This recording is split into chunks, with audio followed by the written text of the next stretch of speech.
in 1900, there was a breakout of cholera and some other diseases in Europe, in Asia.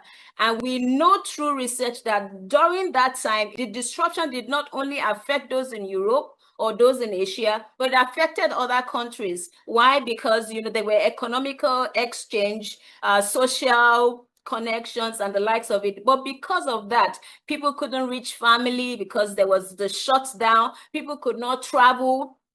And guess what? It's still happening today. It happened still in that decade. That was 1900, right? 4 years still in the decade. 1914 was when the First World War broke out.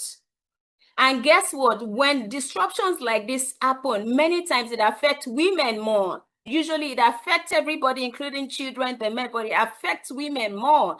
Throughout the decades, you find out that in those days, women weren't allowed to work.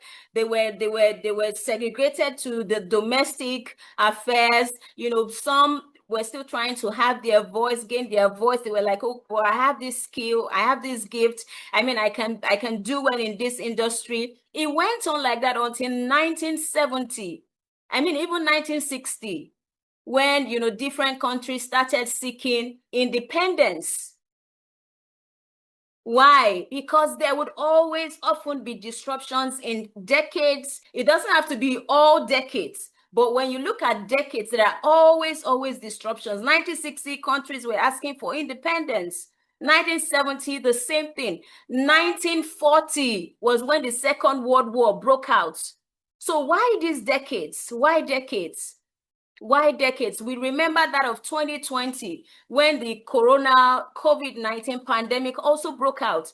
At that time, a lot of people lost their job, especially women. And so when all this happens, when disruptions happens, it either brings pressure on a woman's identity or it expands a woman's identity. But guess what? Our advantage is that we can operate from our design. Why? Because a woman is likened to wisdom, even in the scripture. A woman is likened to wealth in the scripture. So this is not a doom message. This is actually a message of preparation to us as women, that you need to get your numbers ready. You need to understand who you are. You need to understand where you are called to. You need to know how to get ready, even in systems. When disruptions are breaking down economical systems, when the family system needs your support, you can still be at the top of the game.